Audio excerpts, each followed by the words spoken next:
दोस्तों स्वागत है आप सबका एक बार फिर से एक नए वीडियो में। आज हम लोग हिंदी हमारा जो सीरीज चल रहा है उसमें 2 वीडियोज़ आए हैं, उसी तारतम्य में आज एक नया वीडियो लेकर मैं आपके साथ आया हूं।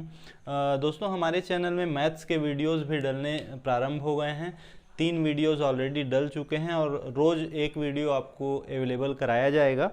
तो मैथ्स का जो वीडियो होगा वो व्यापम के लिए, पीएससी प्री के लिए, पीएससी मेंस के भी वीडियोज़ आपको प्रोवाइड कराए जाएंगे। तो आप लगातार हमारे साथ बने रहिए।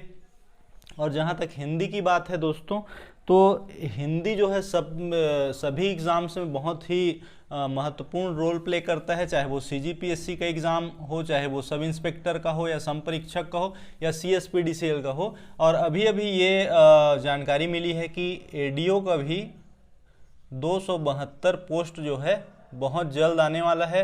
और इसमें दोस्तों 30 प्रश्न जो है हिंदी के रहेंगे।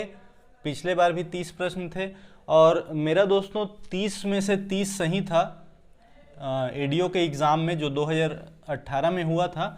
इसी कारण मेरा जो है स्टेट में तीसरा रैंक भी आया था। तो हिंदी जो है कितना महत्वपूर्ण है और कितना बड़ा योगदान आपके सफलता में दे सकता है, ये आप बहुत आसानी से समझ सकते हैं।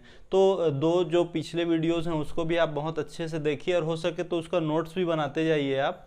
और साथ ही साथ उसके अलावा भी आप जो चाहें वैसा पढ़ सकते हैं, अपने बुक से थोड़ा सा और डीप भी जा सकते हैं। मैं काम ये कर रहा हूँ कि आपके जो बेसिक्स जो हैं वो मैं आपका मजबूत कर देता हूँ। उसके बाद आपकी मर्जी है कि आप जितना डीप जाकर उसको पढ़ सकते हैं। तो हिंदी बहुत ही महत्वपूर्ण है। उसी कड़ी में आज हम लोग समास पढ़ेंगे, ठीक है। अब देखिए समास का मतलब क्या होता है। तो समास का जो शाब्दिक अर्थ होता है वो होता है संक्षेपीकरण, ठीक है।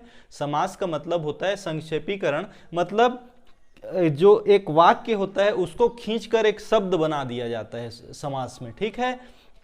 संक्षेपीकरण होता है। देखते हैं कि समास के कितने प्रकार होते हैं। तो 6 प्रकार होते हैं, ठीक है। समास के कितने प्रकार होते हैं? 6 प्रकार होते हैं। उसमें पहला होता है अव्ययी भाव समास, ठीक है। क्या होता है? अव्ययी भाव समास। तो अव्ययी भाव समास की विशेषता यह है कि इसमें उपसर्गों का प्रयोग किया जाता है। उपसर्ग और प्रत्यय हम लोग आगे पढ़ेंगे तो और समझ में आएगा। उपसर्ग जैसे कि मान लीजिए एक उपसर्ग है यथा, ठीक है। तो यथा से क्या क्या बन सकता है? यथाशक्ति बन सकती है, ठीक है। यथा स्थिति बन सकती है, ठीक है। तो यथा से जितने भी शब्द बनेंगे वो सारे किस में आएंगे? अव्ययी भाव में आएंगे। जैसे एक उपसर्ग है आ, तो आ से क्या बन सकता है? आजन्म, ठीक है। आजीवन, ठीक है। इस प्रकार के शब्द बनेंगे, वो भी किस में आएंगे? अव्ययी भाव समास में आएंगे। उसके बाद है नि, तो नि से क्या बन सकता है? निःशब्द, ठीक है। और क्या बन सकता है? निर्दोष। तो इस प्रकार के भी जो शब्द होंगे वो किस में आएंगे? अव्ययी भाव समास में आएंगे। जैसे बे, तो बेकार, बेमतलब, ठीक है। इस प्रकार के भी जो शब्द होंगे वो किस में आएंगे? अव्ययी भाव समास में। प्रति तो प्रति जैसे प्रतिदिन, इस प्रकार के भी जो शब्द होंगे प्रति से ही बनने वाले वो किस में आएंगे? अव्ययी भाव समास में आएंगे। आपको एक चीज याद रखना है कि ऐसे शब्द जिसमें एक ही शब्द 2 बार रिपीट हो रहे हैं, ठीक है। ऐसे शब्द जो 2 बार रिपीट हो रहे हैं, जैसे कि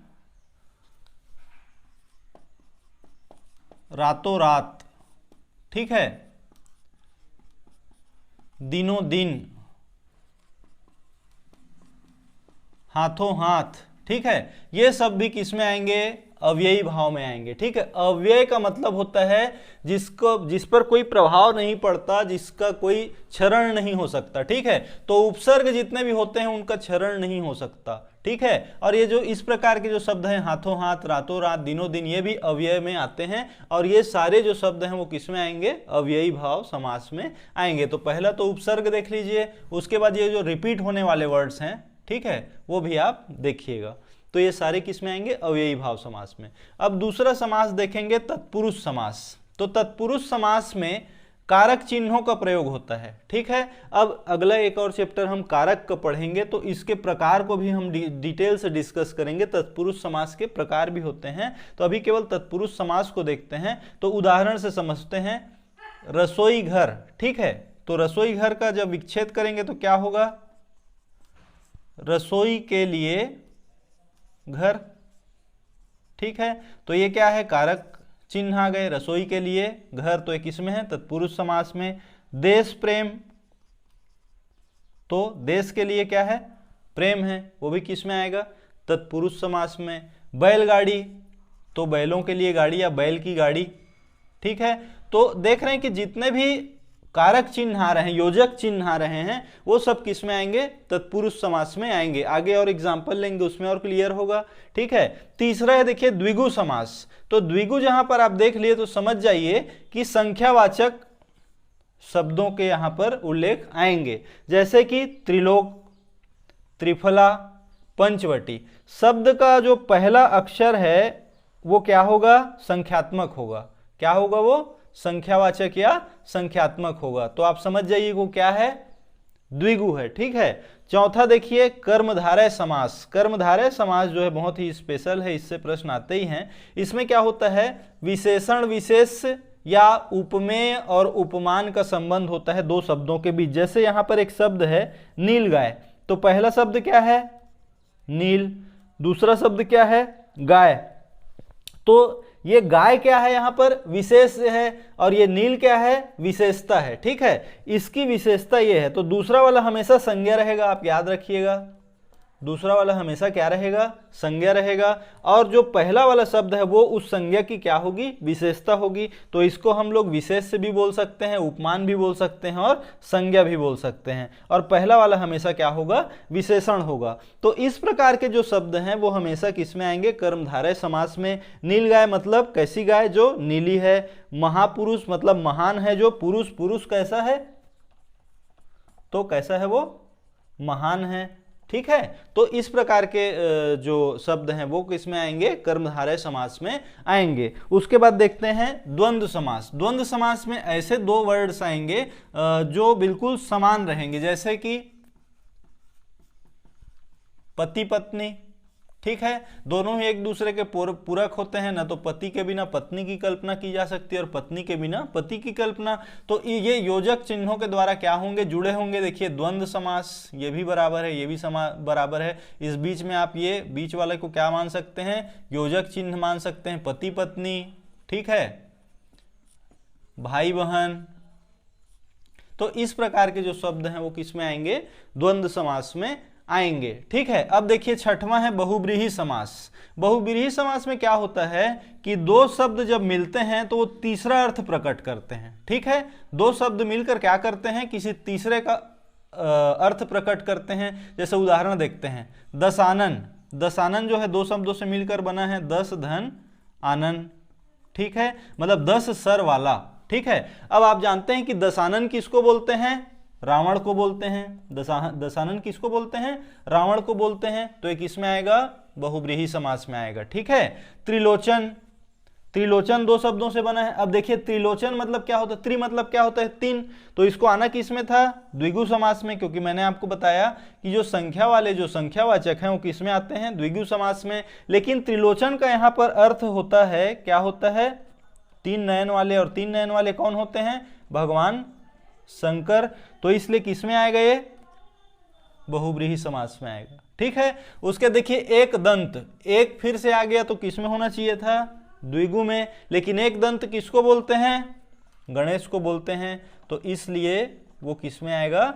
बहुब्रीहि समास में आएगा। देखिए एक चीज और याद रखना है कि जो भी अर्थ आता है वैसा अपने आप में दुनिया में एक ही है, ये भी चीज आपको याद रखना है। जैसे रावण एक ही है, शंकर एक ही हैं, गणेश एक ही हैं, तो सारे किस में आएंगे? बहुब्रीहि समास में। तो बहुब्रीहि समास मतलब क्या है कि दो शब्द मिलकर किसी तीसरे का क्या करते हो? अर्थ प्रकट करते हो, तो हम उसको किस समास में लेंगे? बहुब्रीहि समास। ठीक है, अब यहाँ पर प्रैक्टिस के लिए मैंने कुछ शब्द यहाँ पर लिखे हुए हैं, अब आपको बताना है कि ये कौन सा है। गौरी शंकर, ठीक है, गौरी शंकर। अब इसको ध्यान से देखिए, अव्ययी भाव समास से देखिए, तत्पुरुष में देखिए, सारे में देखिए किस में आ रहा है। ठीक है, तो अब देखिए गौरी शंकर, ठीक है, गौरी और शंकर यही होगा इसका मतलब। तो अब इसको ऐसे भी लिख सकते हैं अपन, गौरी शंकर। ठीक है, तो बहुत आसानी से आप पहचान सकते हैं किसका उदाहरण है, ये द्वंद्व समास का उदाहरण है। उसके बाद देखिए युद्ध भूमि, युद्ध भूमि, ठीक है, युद्ध भूमि मतलब युद्ध की भूमि। ठीक है, क्या है? युद्ध की भूमि। अब ये की आ गया, योजक चिन्ह आ गया, मतलब कारक चिन्ह आ गया, मतलब किसमें है? तत्पुरुष समास में। ठीक है, युद्ध की भूमि। आजीवन, ठीक है, ये आ क्या है? प्रत्यय लगा हुआ है, सॉरी उपसर्ग लगा हुआ है, तो उपसर्ग वाले किस में आते हैं? अव्ययी भाव समास में। हथकड़ी, हाथों के लिए कड़ी, ठीक है, हाथों के लिए कड़ी, जैसे रसोई के लिए घर, वैसे ही हाथों के लिए कड़ी, तो ये किस में आएगा? तत्पुरुष समास में आएगा। उसके बाद है वीणा पाणी, ठीक है, वीणा पाणी किसी को बोलते हैं? किसको बोलते हैं? सरस्वती जी को बोलते हैं।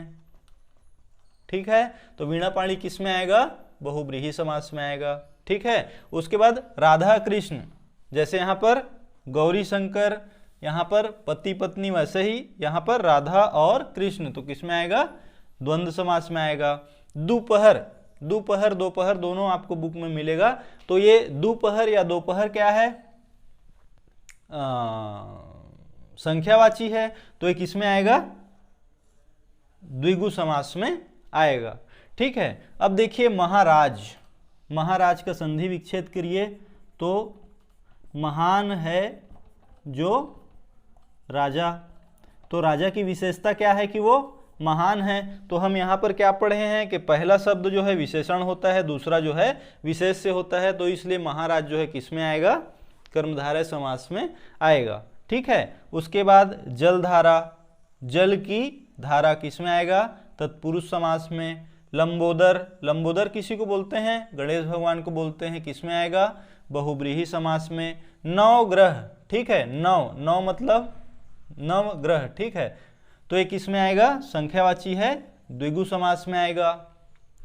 प्रत्यंग, ठीक है, इसका विच्छेद करें, वो करेंगे तो क्या होगा? प्रति और अंग। ठीक है, अब प्रति जो है किस में आता है? देखिए कहां पर आएगा?